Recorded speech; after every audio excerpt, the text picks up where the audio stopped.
வணக்கம் ஃப்ரெண்ட்ஸ். இன்றைக்கி நம்ம என்ன செய்ய போகிறோம்னா நாட்டுக்கோழி சுக்கா தாங்க செய்ய போகிறோம். வாங்க நாட்டுக்கோழி சுக்கா எப்படி செய்யலான்னு பார்க்கலாம். சுக்கா செய்கிறதுக்கு ஃபஸ்ட்டு மசாலா வறுத்து எடுத்து அரைச்சிக்கணுங்க. வாங்க ஃபஸ்ட்டு மசாலா வறுத்து எடுத்து அரைச்சிக்கலாம்.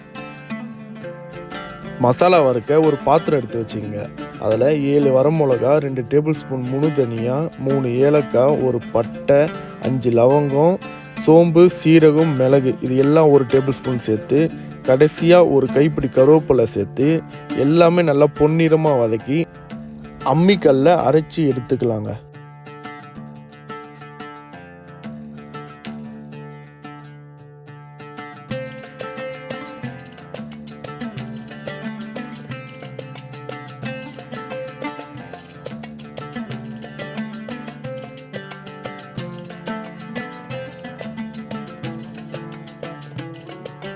இப்போ சுக்கா ரெடி பண்ணிக்கலாம் வாங்க. ஒரு பாத்திரத்தில் 4 டேபிள் ஸ்பூன் கடலை எண்ணெய் சேர்த்துக்கலாங்க. எண்ணெய் நல்லா சூடான பிறகு 1 டேபிள் ஸ்பூன் கடுகு சேர்த்துக்கலாம். கடுகு நல்லா பொரிஞ்ச உடனே 1/2 டேபிள் ஸ்பூன் சீரகம், 1/2 டேபிள் ஸ்பூன் சோம்பு,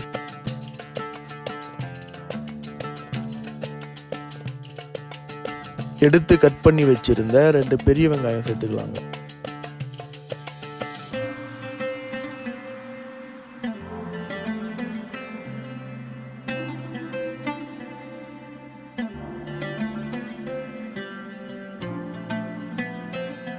வெங்காயம் நல்லா வதங்க தேவையான அளவுக்கு உப்பு சேர்த்துட்டு 2 டேபிள் ஸ்பூன் மஞ்சள்தூள் சேர்த்துக்கலாங்க.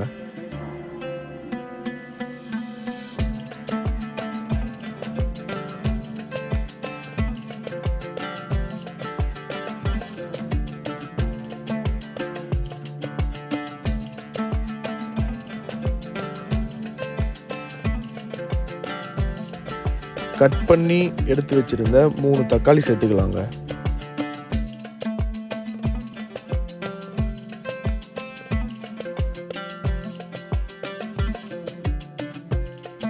நல்லா வதங்கின உடனே 1/2 கைப்பிடி கருவேப்பிலை, 3 வரமிளகா கட் பண்ணி எடுத்து சேர்த்துக்கலாங்க.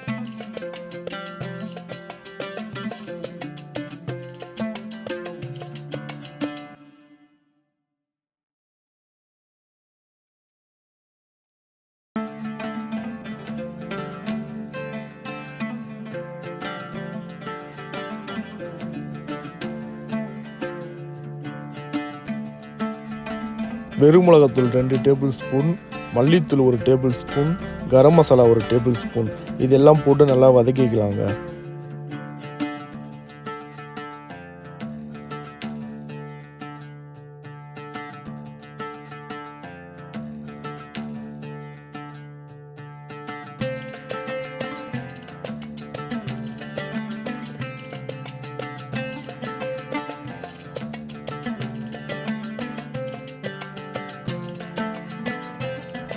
நல்லா வதக்கி விட்டுட்டு எடுத்து வச்சிருந்த 1 கிலோ நாட்டுக்கோழி எடுத்து சேர்த்துக்கலாங்க.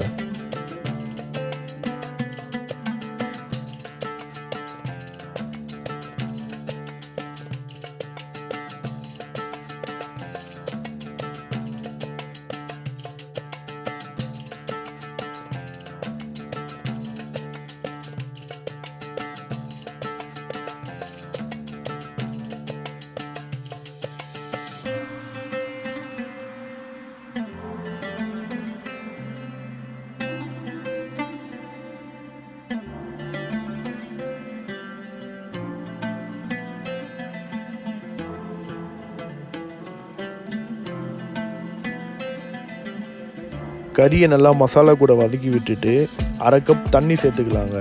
அப்போ தான் அடி பிடிக்காமல் இருக்கும்.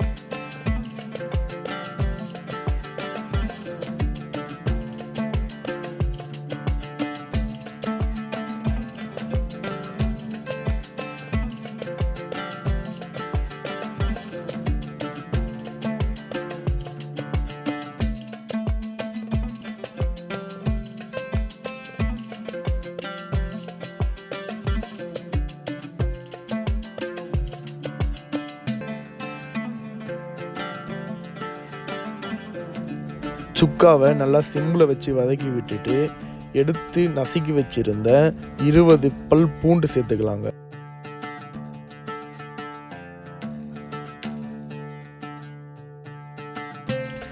வறுத்து அரைத்து எடுத்து வச்சுருந்த மசாலா சேர்த்துக்கலாங்க. மசாலா சேர்த்து சிம்மில் வச்சு நல்லா கிண்டி விட்டுக்கலாங்க.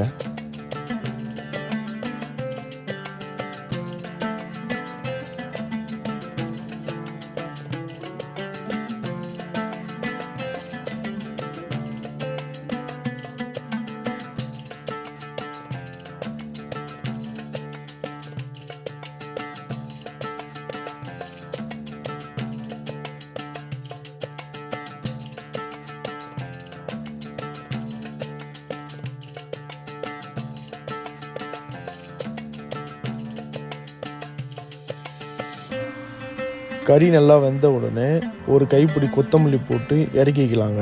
நாட்டுக்கோழி சுக்கா ரெடி. இந்த வீடியோ ஃபுல்லாக பார்த்த என் அன்பு சொந்தங்களுக்கு மிக்க நன்றிங்க. இந்த வீடியோ பிடிச்சிருந்தா லைக் பண்ணுங்கள், ஷேர் பண்ணுங்கள், கமெண்ட் பண்ணுங்கள். வீடியோ ரொம்ப பிடிச்சிருந்தா உங்கள் ஃப்ரெண்ட்ஸ் அண்ட் ஃபேமிலிக்கு ஷேர் பண்ணுங்கள்.